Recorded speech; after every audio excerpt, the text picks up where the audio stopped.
연봉 1억대를 받는 은행원들이 자기들은 또 이제 성과급 잔치를 또 벌리려고 한답니다. 역대 최고의 수익을 자랑하기 때문에 성과급을 요구하는 게 당연하다라고 그들은 생각하는 것 같습니다. 근데 보통 사람들, 서민들 입장에서는 되게 좀 화가 많이 나죠.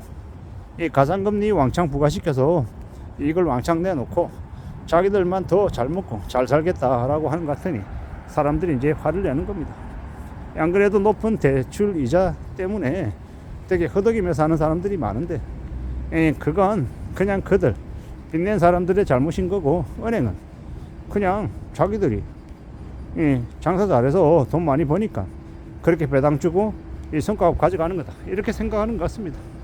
근데 이게 참 황당한 게, 경제위기 때는 은행들이 무너지면 이 서민들의 금융이 무너진다라고 하며 이 세금으로 수혈 받아가지고 다시 되살아났잖아요. 그래 놓고 이제 지금 와서는 뭐라 그럽니까? 은행도 이익을 내는 집단이다, 이익을 내는 게 당연하다, 이렇게 얘기하며 이제 저렇게 이제 가산금리를 왕창 매겨서 이제 대출자들을 되게 이제 힘들게 하는 거죠. 참 이제 씁쓸한 겁니다. 지금의 시대는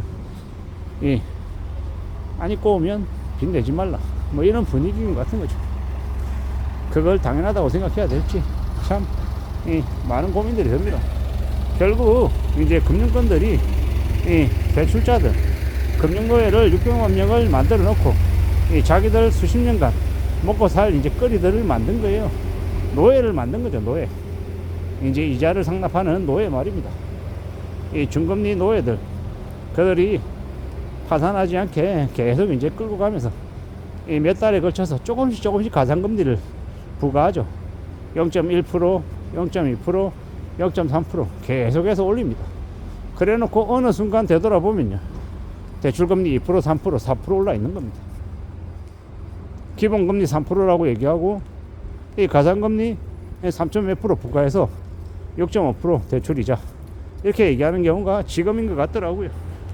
참 이제 막막하겠죠. 대출금리가 한때는 1%대였는데 지금 6%라고 하면 모르긴 몰라도 한 3배, 심한 경우에는 4배까지 이제 금리가 올라가면 이 사람이 이제 감당이 안 되는 거죠. 대출 이자가 2%가 안 될 때는요, 5억을 빌려도 월 이자가 뭐 80만 원 정도밖에 안 되니까 되게 이제 부담이 적으니까 대출 내서 집을 사는 게 현명했다라고 얘기하는 거예요. 그렇게 현명한 길이 있는데 왜 빚을 안 내고 왜 연끌을 안 하는 거지? 이 한심한 인간들. 이러면서 신나게 연끌하고 집값이 3억 올랐다, 5억 올랐다, 10억 올랐다고 떠들어댄 겁니다. 근데 지금 와서는요, 생각만큼 안 되거든요. 그런 이들이 생각보다 많더라고요. 이제 이런 거죠. 8억짜리 집을 사는데 2억은 자기 돈이고 6억을 대출해서 집을 샀어요, 아파트를. 근데 그 8억 주고 산 집이 15억이 됐어요. 7억이 올랐잖아요. 그랬더니 이제 세금 제하고 이것저것 하고 난 다음에 자기 자산이 2억이 있던 게 갑자기 6억이 늘었어요. 그게 8억이 된 거죠. 그러면 무려 자산을 4배로 늘린 거잖아요. 6억을 이제 늘렸으니까 대단한 거죠. 근데 거기서 만족하지 않고 이제 가지고 있는 자기 돈 8억을 가지고 대출을 10억을 내서 18억짜리 집을 산 거예요. 그랬는데 그 18억 주고 산 집이 28억 되고 29억 되니까 11억 벌었다라고 신나했어요. 근데 지금에 와서 보니까 집값이 좀 내려와서 23억 되고 24억이래요. 근데 문제는 오른 집값이 문제가 아니라 자기 돈 8억 들어갔지만 이제 대출이 10억이 있다라는 거예요. 그 대출 10억에 대한 이자가 처음에는 이자가 2%같이 안 돼서 어떻게 됩니까?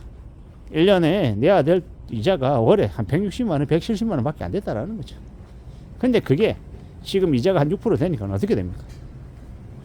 월에 이자만 500을 내야 되는 상황이 이제 온 거예요. 물론 그렇게 해서 이제 월에 이자 500만 원 내도 1년에 6천만 원 내도 10년을 내도 6억인데 뭡니까? 집값 오른 게 훨씬 더 하기 때문에 나 손해본 게 아니야 라고 이제 계산을 하는 거죠. 계산상으로는 맞을 수 있어요. 여전히 이 순자산으로 따지면은 24억이라고 치면 대출이 10억이니까 빼면 순자산이 14억이니까 2억으로 시작했던 이 자신의 재산이 14억까지 는 거죠. 순자산 기준으로 봤을 때.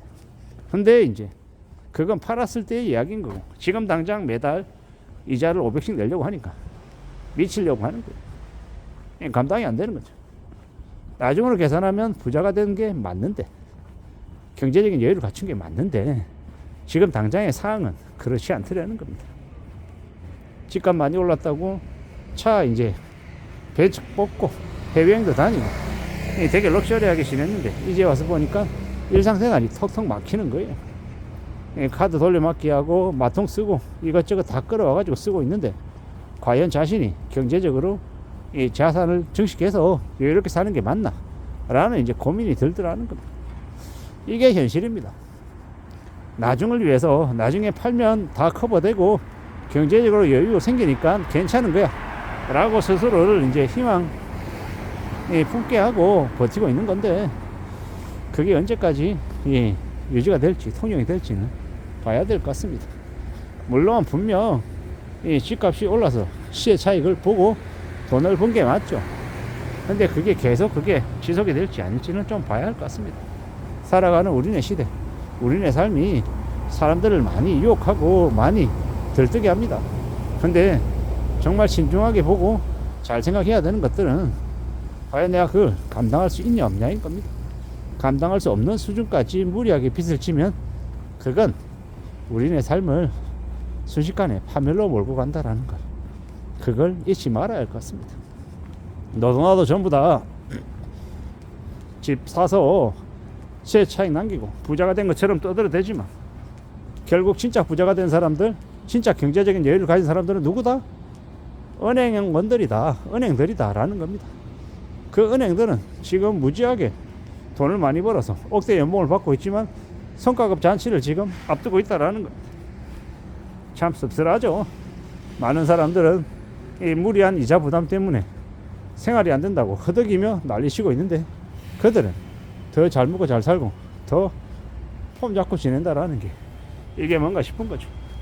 하도 이제 금융권에 대해서 정치권에서 때리게 하니까 가상금리 조금 내린다라고 얘기하는데 그것도 은행도 전부 다 그런 게 아니라 막상 금융권에 가보면 은행 창구 가보면 가상금리 내리고 하는 그런 거 없다는 거죠. 참 어처구니가 없는 겁니다. 이게 지금 현재 우리의 상황이다 라고 생각하고 앞으로 우리가 좀 더 대비하고 좀 더 안전하게 살아가려면 어떻게 해야 된다?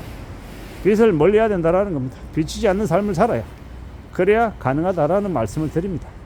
참 살아가는 게 되게 서글프고 되게 답답한 것 같습니다. 어떻게 지내야 될지는 우리가 잘 궁리하고 대비해야 될 것 같습니다. 이상입니다.